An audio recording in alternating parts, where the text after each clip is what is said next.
Good evening, friends. Today we are going to see the second chapter of 10th standard geography. So it's about forest and wildlife resources. So this chapter is mostly like previous NCRT chapters. They're mostly talking about what is ecosystem, what is biodiversity, and what are the types. It is not. It is less talking about the actual biodiversity. It is more talking about the conservation of biodiversity and what leads to the loss of biodiversity in case of India and rest of the world. Also, we are going to talk about certain case studies related to how people, along with the government, are saving the forest and wildlife into the various parts of the country. We are going to see the various movements. We are going to see the various animals who are on the verge of extinction. Okay, so this chapter is all about these all these things in brief. So let us talk about forest and wildlife resources. So as we have seen, this entire NCRT is mostly about the resources.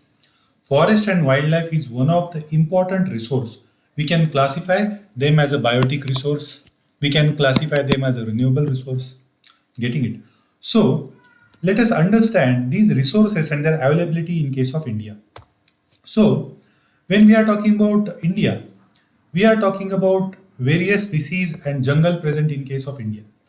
So, when we are talking about jungle and the forest cover, we should understand that a huge part of the country, almost 24% part, is under the cover of the forest. But more than this 24%, more than that was present under the forest cover few hundred years back. Okay, but if you see the forest is a very generic terminology. It does not mean that 24% of the country is completely fully covered with the lush green forest. It is not like that. So few percentage is covered with the lush green forest. Some is open forest, some is mangrove forest. In that also, open forest also a very generic terminology. In that some areas which are barren, but they can come under the forest department under the definition of forest. Such areas are also there. So actual dense forest, if you see, in case of India, we have only 12% of the forest as a dense forest. And overall, we have 3.2 million square kilometers of land. Out of that, 79 million hectares are forest. That is 24% of our overall geography.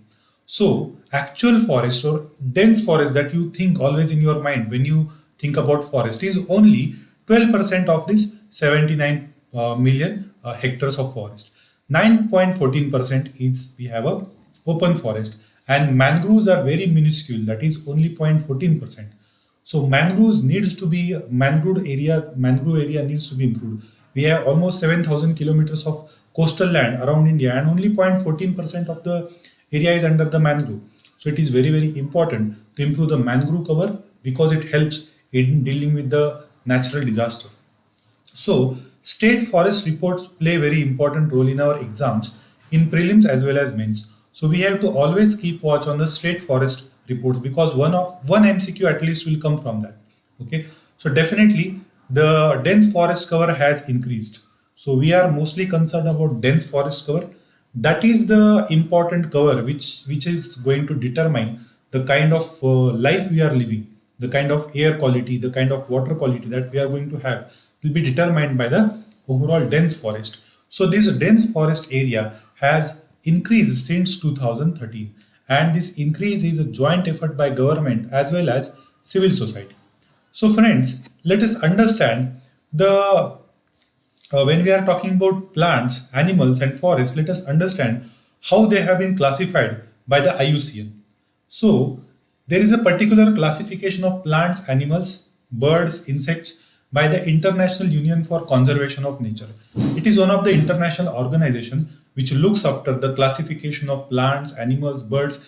It also looks after what is their condition, means whether the population is more or it is decreasing or it is extinct or it is near threatened. So it maintains the data into a particular thing called as a red book. So this IUCN is very famous for this red book. So IUCN keeps the data of the plant, animal, bird, insect species all over the world.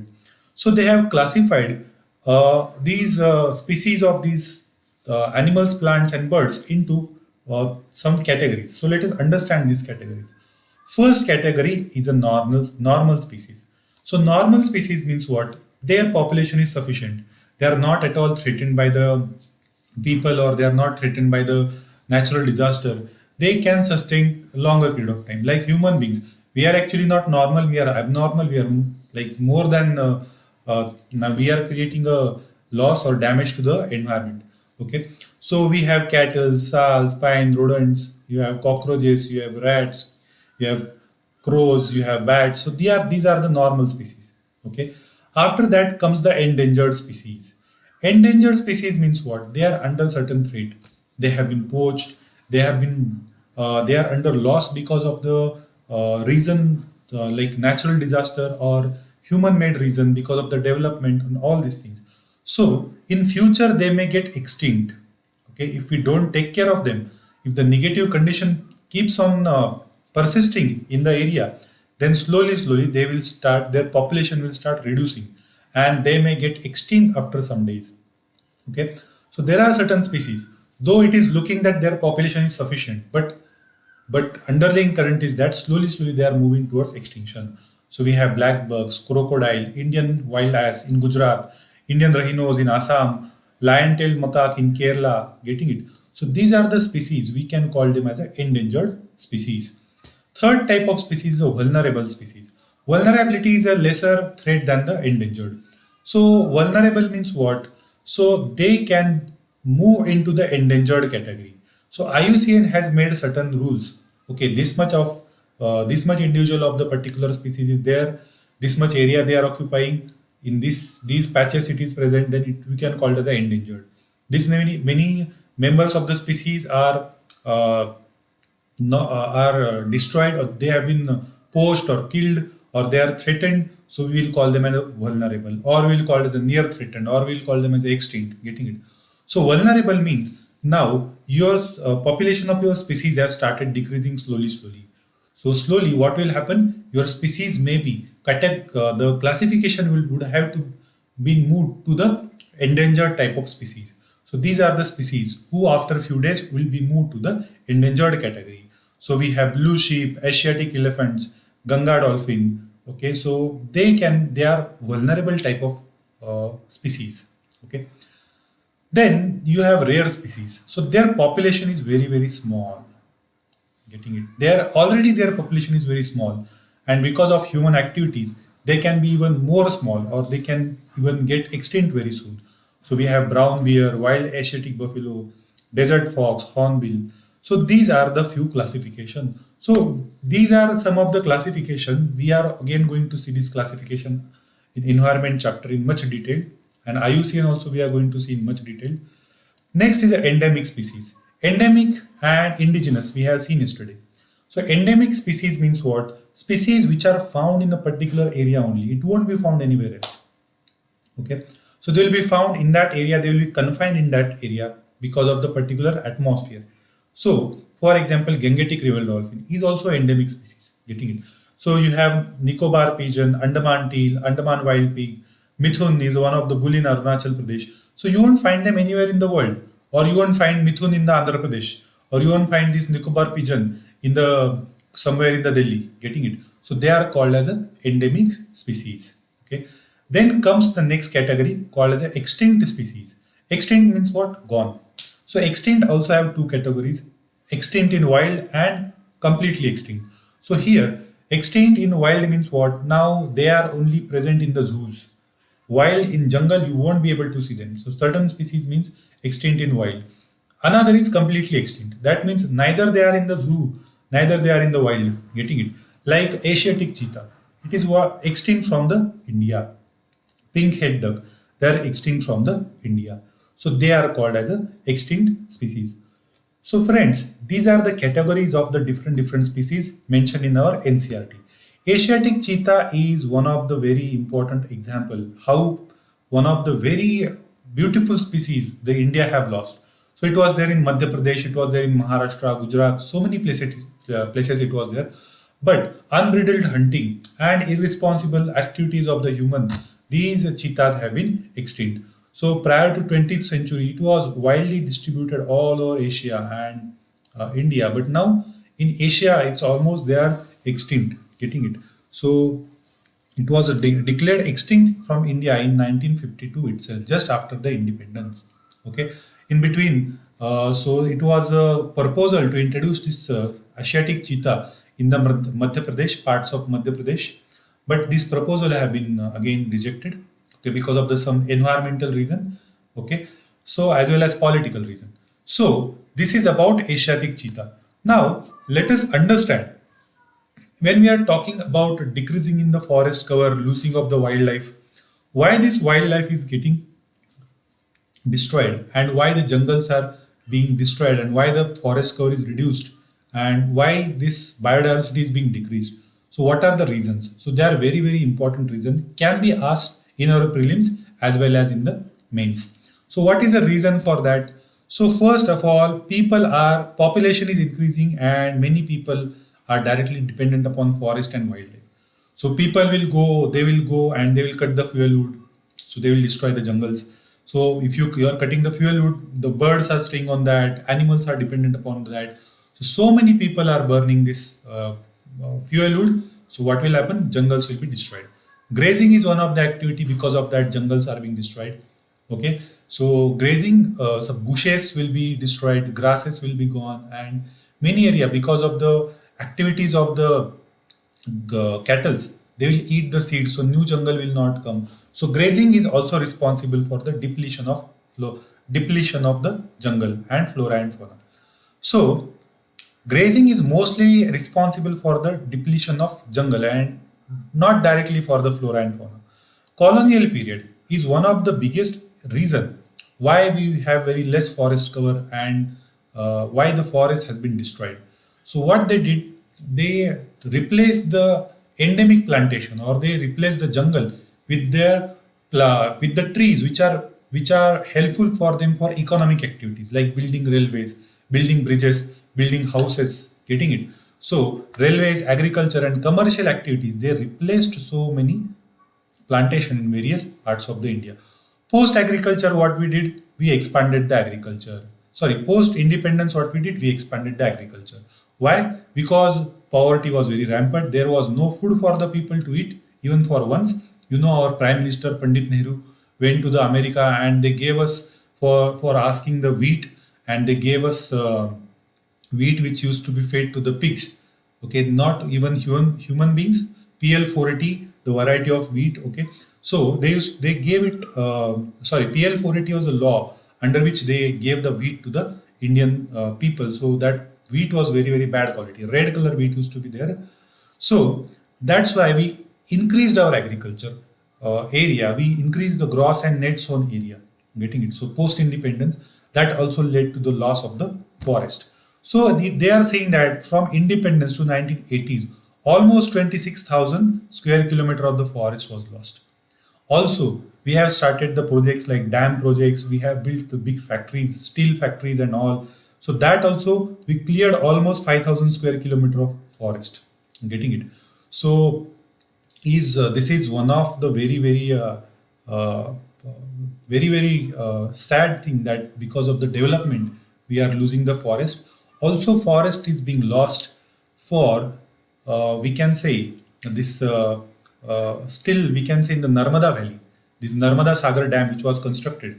Still, we are losing the forest after 1980s as well. So Narmada Sagar Dam, which has been built on the Narmada River, so almost 40,000 hectare forest was lost. Also, if you see the river linking canal of Chambal and Betwa, okay, Chambal Betwa river linking project was there. So in that also, the Panna National Park, almost 50,000 square kilometers of Panna National Parks is supposed to be lost because of this Chambal, Kane and Betwa river linking project, which are the tributaries of the Chambal River. So this way we are losing the forest cover. This way we are losing the flora and fauna. In northeastern state, people are practicing shifting cultivation or slash and burn cultivation. We had seen how slash and burn cultivation is practiced. In that huge forest is being burned and the area is used for the agriculture. Okay. Then we have a mining project. Example of the mining project and how we are losing the forest cover is the Baksa Tiger Reserve, one of the famous example in West Bengal. Because of the dolomite mining, we are losing lots of Baksa Tiger Reserve even today. lots of dolomite mining is going on. It is an open type of open cast mining, means you don't have a roof or something, you just go on digging the land. Okay, so because of that we are losing lots of forest in the Buxa Tiger Reserve. Then there are social and political reason also for a loss of forest. First is unequal access to the forest. Now what happened? Britisher came up with the forest policy. Because of the implication of the forest policy was that the local and tribal people should not get access to the forest. Forest belongs to only government. So unequal access to forest led to the loss of the forest. Before that, tribal also had access. Local people also had access. So along with the exploitation of forest, they grew the forest in the same extent. Getting it? Now, when you have unequal access, there is a huge rampant exploitation of the forest started happening. Then inequitable consumption of resources. So definitely there are various resources in forest. You have trees, you have animals, you have plants, plus you have mineral resources. Now inequitable consumption started. Now people started exploiting more and more mineral resources. Getting it? Also, distribution of resources is not equitable. That also led to the loss of the forest. Then differential sharing of responsibility of environmental well-being. So what happened? Government thought that we are like a big brother or we are a fatherly. So we are able to do everything. We are able to do the conserve. We are able to conserve the forest. People don't know how to conserve the forest. Tribals don't know how to conserve the forest. So what they did? They took the sole responsibility on their hand, and it led to the rampant corruption. It led to the rampant poaching, which led to the loss of flora, fauna, and loss of forest cover in case of India. So, because of this differential sharing of responsibility, hunting, trade in the wildlife animals started, like market in the Northeast Asia, China. They make medicines out of bear bile. They require uh, tiger tiger nails. They require horns of rhinos, and they will eat turtles and so many things.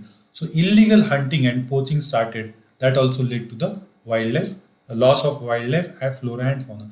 Habitat destruction, hunting, poaching, overexploitation, poisoning of the animal, for pollution of the river led to the destruction of the forest. If you see even Musi River in the Hyderabad, around which it has a sufficient forest. If you go to the Salarjung Museum and you see the old photographs of the Musi River and your Hussain Sagar Lake, you will see the area was rich in the forest. But what happened? Habitat destruction, hunting, poaching, environmental pollution, and poisoning led to the destruction of the Musi River, destruction of the Hussain Sagar Lake. Getting it? Another most important reason for the destruction of forest is a forest fire. Forest fire specifically in northern India, specifically Uttarakhand. Okay, here every year forest fire is very rampant. Reason for the forest fire is also colonial policy. Colonials, what they did, they replaced the local trees with the cheers and pines. So cheers and pines, they produce certain resins. So these are the temperate region trees. These are cold region trees instead of temperate region. We can say they have planted them in India. So what is happening in the summer? Because of the heat, this resin catches the fire and forest fire starts. And huge forest fire take place every year in the northeast, specifically in the Uttarakhand. Getting it? So forest fires are one of the reason for the destruction of the forest. So these are the various reasons for the destruction of the forest. Now let us understand how these British policies led to the exact destruction of forest. So Britishers came. The sole purpose of the Britishers were to exploit the raw material from the India. For the exploitation of raw material, what they required? Better communication. For the better communication, they needed railways, they needed industries, they needed bridges, they needed road. For that, they need to clear the forest. If you want to make the railways, you need wood, because previously railway the supporting infrastructure for the rails were the wood. So wood was required in a huge amount. Then if you want to run a railway, you have to clear the forest. If you want to create a road, you have to clear the forest. You want to build a bridge, you need wood for that as well. Okay, so for that they promoted specific species in particular plant regions of the India. Also for the commercial purpose, like commercial purpose like selling tea, selling coffee, selling tobacco. They destroyed the forest and they practiced called as a monoculture or enrichment plantation. So this is a very contrary word. It is not at all enriching anyone except Britishers. So this enrichment plantation enriched only Britishers, but it destroyed the forest, it destroyed the local tribals, destroyed the local communities. So, like they damage with this northeast India, specifically Darjeeling, Manipur, Meghalaya, Assam with the tea, Kangra Valley with the tea, Himalayas with the Himalayan region. With they replace cheer, they put cheer pine. I told you about forest fire. These cheer pines are responsible for the forest fire. So replaced oaks and rhododendron forest with the cheer pine. In South India also, teak monoculture was practiced. For the railways, again, teak is very important. So teak monoculture was practiced in the South India. So in this way, colonial forest policy led to the destruction of the forest. Now, currently, modern times even, we are destroying the forest for various use. One of the example is Himalayan yew. Okay, Himalayan yew is one of the very medicinal plant used in the cancer. It is a source of a very famous drug called as a Taxol. So it is like a very highly selling drug in the world, and this yew is found in the Himalayas. So you can see plants, roots, its berries, all are used for the extraction of the chemical called as a Taxol. So because of this over exploitation, it has completely destroyed this Himalayan yew all over the Himalayan region. So nowadays also we are destroying the forest with our activities, various types of activities. Now, what are the result of destruction of the forest? What happens when you destroy the forest in this huge amount? What is the impact of the destruction of the forest? So, in terms of India, if we see, half of our forest was gone because of the exploitation. One third of our wetland. Wetland means lakes. Okay, lakes we have rivers, we have small rivers, we have wells. So wetlands are drained, they are gone. 70% of the surface water bodies are polluted. Water bodies means rivers, their tributaries. 70% are polluted. 40% of the mangroves are wiped out.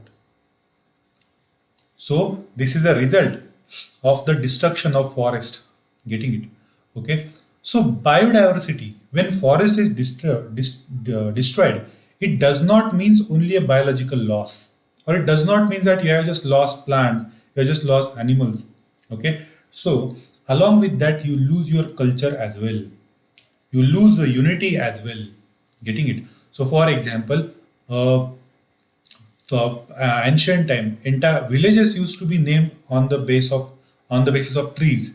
Like here in, for example, in north, there are villages like Vatgam, or there is a Neemgam, Neemgram. So Neem means these all Neem trees used to be there. Now all Neem trees are cut. So what the people used to worship the Neem trees. Entire village used to take care of Neem trees. So now culture has been gone. So slowly we are mango on the mango trees. So many villages are named. Getting it? So mango trees are cut. Now the unity is gone. The culture of the village is gone. So loss of biodiversity is not just related to uh, loss of biological diversity. It is related to loss of human culture as well. Getting it? So now if you see, these neem trees are gone and buildings have come up there. So when neem trees were there, so ancient time, lots of birds used to come there. Diversity of birds, sparrows will come, parrots will come, cuckoos will come, and big birds, small birds, vultures, so many will come. Now you will see only pigeons, that only these blue color pigeons in the buildings. There is no other diversity over there. So loss of culture is one of the biggest threat because of the loss of biodiversity. Now, when you are destroying the biodiversity, it not just it first thing it will affect is the poor people. Getting it? Because poor people, they are directly exposed to the results of loss of biodiversity. If your air is polluted, water is polluted, okay, as a rich person, you will fit the RO, reverse osmosis thing. But a poor person living in the jopdi, he will not able to put the RO. Getting it? If timber is lost and wood is lost and these jungles are lost, what will happen? Because of the change in the atmosphere, because of the heat, because of the polluted air, poor people will fall sick, they will fall more vulnerable to the changing climate. So first thing who will affect because of the loss of biodiversity is the poor people, getting it. And among the poor people, who will at the loss is the women, because women have a highest responsibility in terms of in terms of running their household.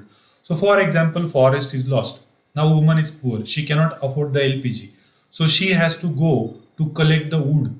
So initially, forest was just in her backyard. So she used to go and pluck some dry sticks and put in her chula. Now what is happening? She has to travel 8 kilometer, 10 kilometer, 12 kilometer. She will go. Even if when I used to travel to the Chhattisgarh, I used to see when there was no forest, these poor women, they used to collect the there used to coal train used to pass from that area, and some coal used to be fall on the track. So these women used to collect those coal because they didn't have enough wood, or forest officers never used to allow them to collect the wood. So they will collect that coal, they will mix that with the cow dung, and then they will use that in their chula, but that is very bad for their health. Getting it? So the first sufferers from the loss of biodiversity is the women. They affect more than the men. So poverty, decrease in the forest cover, decrease in the wildlife, increases the poverty. There is a direct relationship between the poverty and the loss of environment. That's why it is very, very important to preserve the environment. So why it is very, very important to preserve the wildlife in case of India? Okay. So first, everyone knows that it preserves the ecological diversity.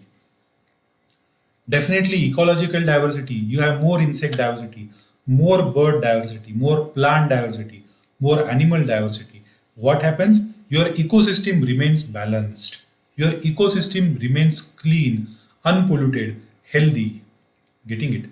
Then genetic diversity increases. It increases the shock absorbing capacity of the ecosystem. For example, now in the Bihar, suddenly Nilgai population has increased. Now there is no tiger, there is no lion, there is no leopard, there is no cheetah. So who will eat that Nilgai? So Nilgais are increased. In Himachal, monkey population has increased. So you don't have the predators. So the population of these animals are increasing. So genetic diversity helps to absorb the shocks in the ecological damages. Suddenly some species are destroyed, so other species help to survive. Getting it? Even we are decreasing the population of fishes itself. Getting it? So fishes are very important. Overfishing in the seas, in the river, are decreasing the diversity of the fishes. It is leading to the over pollution of the rivers. Getting it? Like Ganga River, highly polluted. Fishes are gone, turtles are gone, tortoises are gone, amphibians are gone. So they are more polluted. Getting it? So because of this, we need to preserve our biodiversity everywhere. So to preserve the biodiversity, government has undertaken various projects. Now this is very important from prelim point of view. Prelim point of view. So important projects have been taken by the government for the different animals. So which are those animals? So tiger, one horn rhinoceros, Kashmir stag, three types, all the types of crocodiles, freshwater, saltwater, and gharial. Gharial, it has a snoot. Okay, it has a long snoot, and then she's like this, getting it like this. Okay, so gharials, you have saltwater, you have freshwater. All three types of crocodile have been preserved in different parts of the India. Like gharial crocodile is there in the Chambal, saltwater is there in the Sundarban, and river crocodile is there in the Jim Corbett National Park, Ramganga River. So different parts of the country they have been preserved. Asiatic lion preserved in the Gujarat. Elephants preserved all over the elephant corridors, including South India, Northeast India. Black buck or chinkara, one of the very important species. Salman Khan, okay, famous for killing the black buck or chinkara in the Rajasthan. It is also under the protected categories. So because of this Salman Khan has been so much in the trouble because it is a protected species. Then Great Indian Bustard in the Rajasthan, snow leopards in the Uttarakhand. So these are the different species protected by the government. So you have to remember these species are under the protection. This can be asked in the prelims. Which of the following species are under the protection under the different programs of Government of India? So you should know this. Okay. Now, when we are talking about forest and protection of species, we have classified forest into three or four different types. Let us understand these three, four different types. First is a reserved forest. Reserve forest also known as permanent forest. So this reserve forest is a national park, wildlife sanctuaries. So they are made to for the preservation of the various species. Okay. Also, these reserve permanent forests are also used for the production of timber as well. Getting it? So conservation of wildlife as well as preservation of timber is one of the purpose. Protected forest. Second is a protected forest. It also comes under the category of permanent forest. So most of the like one third of our India or more one third of our forest area is under the protected forest. This forest can also be used for the production of forest produce. Okay.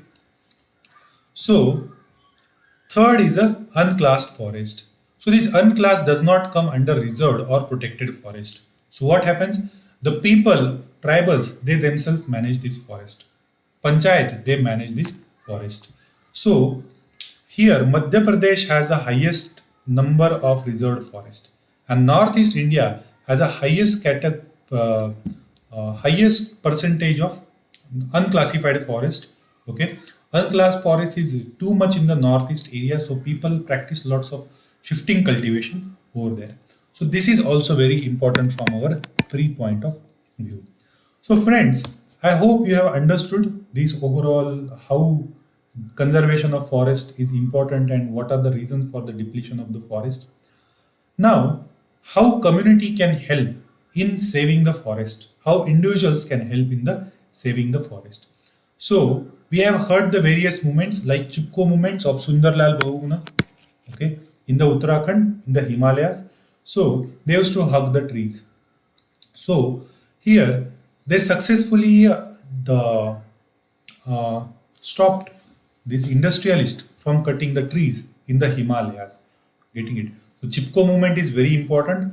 Also, Beej Bachao Andolan in Tehri, okay, again in Uttarakhand, is also one of the very important farmers movement. Okay, so without using the chemical fertilizers and all, they have diversified the crops. So chemical fertilizers are also one of the big reason for the destruction of the insect population, destruction of the rodent population, destruction of the reptile population. So this Beach Bachao Andolan is also very important. Along with this, there are sacred groves in the Kerala. Okay. Before sacred groves, let us understand the joint forest management. Joint forest management started first in the West Bengal and Odisha. Okay, so joint forest management is nothing but management of forest by government and private individuals or tribals or gram panchayat together. Okay, so what they do, generally degraded land of the forest which are under the forest department, it is jointly rejuvenated and managed by the local panchayats. Getting it? So this is joint forest management. So forming the local institutions by the local communities is one of the important part of the joint forest management group. So what happens in return? In return, these forest groups who are managing this joint forest, they get some forest produce, they get some timber harvest from the which is the outcome of this joint forest management. Generally, degraded land is given to these people. Getting it? So this joint forest management is very important. After that, sacred groves are one of the very oldest practice. Okay, sacred groves are very old practice in saving the forest in the different parts of the country. So sacred groves are nothing but a god's forest. It is known as god's forest because it is of God. It is left untouched for the gods and goddesses, specifically in the Kerala. Okay, so you'll see lots of sacred groves. So they are untouched. People don't go there. People don't enter there. People don't touch even waters in the sacred groves. They will just go once or twice in the year. They will worship that stream. They will worship that trees. They will come back. So they say that this is our God's forest. So plants, animals, they will sufficiently live in that area. Getting it? So this is a wealth of biodiverse and rare species currently. Getting it? So ancient time, we used to worship trees, we used to worship rivers, we used to worship mountains. It lead to increase in the biodiversity. It lead to preservation of the biodiversity. Getting it? Still, certain tribes they worship the certain trees. They don't cut them. Getting it? Like Mundas and Santhals in Chota Nagpur region, they worship Mahua and Kadam. Mahua trees, the Mahua flowers. They extract oil from the mahua flowers, which is very very medicinal. Okay. Also kadamba, if you see, it's very medicinal tree, as well as kadamba flowers are very beautifully fragrant flowers. They are used in making perfumes as well. You'll get kadamba perfume in the market as well. Getting it? So these sacred groves are very very important. They were untouched patches of the forest preserved by the forest local tribal people. Getting it? So these are very very important examples of the management of the sacred forest. In Odisha and Bihar, they will worship tamarind trees, mango trees.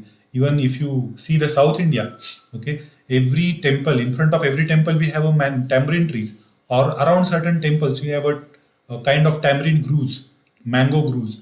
Getting it? So because they are considered as a sacred, so we are preserved. Getting it? People and banyan trees. So many people and banyan trees are used to be there. Even I told you the names of the villages used to be based on the tamarind, mango, people and banyan trees. Getting it? So nowadays they have been gone. The villages have remained, but trees have gone. Getting it? Even Bishnoi people, you must visit this Rajasthan. Bishnoi people are very famous over here. So they consider these black bucks where the Salman Khan is killed in the Bishnoi village. This black buck, they consider them as their children. Getting it? So if a certain black buck, if it loses its mother, so they will bring that uh, baby black buck and they will rear it like their children. Getting it? So in that way, there was an integration of in wildlife with the human culture in the ancient time. Getting it? Nowadays, we are all moving towards industrialization and we are following the Western countries. So this integration has been lost, but still that is still not completely lost. You see, this integration has been lost in the Western countries, so they are facing the problems like low immunity and the increasing the risk of cancer because they are not in touch with the overall nature. Getting it? So these are the various important parts of this topic. Gautam Buddha this has said famously that trees are such a creatures that they give shade to the all types of being. They don't discriminate between each who is the good being, who is the bad being. Getting it? Even if axeman comes to chop the tree, it before chopping the tree, it will give it a shade. Getting it? So this was said by the Gautam Buddha. This statement can be asked in your ethics paper. Getting it? So very very important from our environment point of view. Getting it? So uh, these are the some points which have been mentioned in this chapter. So hope you are understanding this chapter and making the notes. If you have any doubts, please ask me on the Telegram. Now let us understand the MCQ based on this chapter. Not many MCQs. First is, which of these statement is not valid reason for the depletion of the flora and fauna? Not valid reason for depletion of flora and fauna. Agriculture expansion, yes, reason. Large scale development projects, it is reason. Grazing and fuelwood collection, it is a reason but not that big reason. Okay. Rapid industrialization, urban, big reason.